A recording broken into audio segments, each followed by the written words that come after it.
When you are driving a Land Cruiser, there's something that you need to know to change the gears back again from 4x4 mode into 2x4 mode.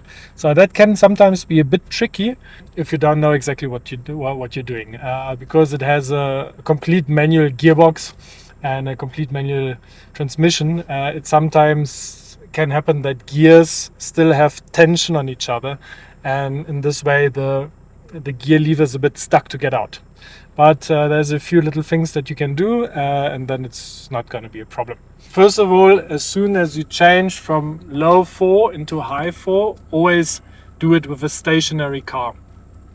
So press your clutch, have it neutral, and put the gear over into H4, high velocity 4. And the problem then often comes in if you want to change between H4 and H2, H2 high velocity 2 gears, then you have a problem and the gear is stuck, so you cannot move it.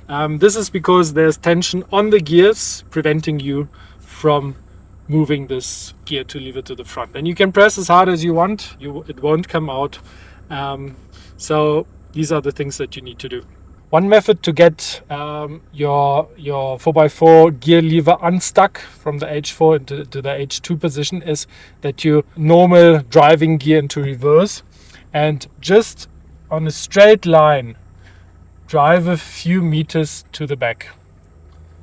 This releases tension in your 4x4 transmission, and then it should be more easy to get the gear unstuck.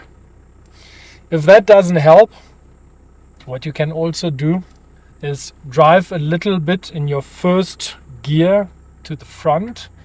Get your car moving in a straight line, accelerate a little bit, and without pressing the clutch, release your accelerator pedal and just press the gear lever to the front.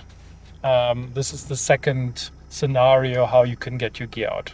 I would always try first reversing the car and then getting it out. If that doesn't work, then you can put it into first gear, drive to the front, but you need to drive straight, accelerate a little bit without pressing the clutch, let go of your accelerator and push the gear to the front. This causes reduced tension in your transmission gearbox and in your 4x4 gearbox, and this is going to help you to get the gear unstuck.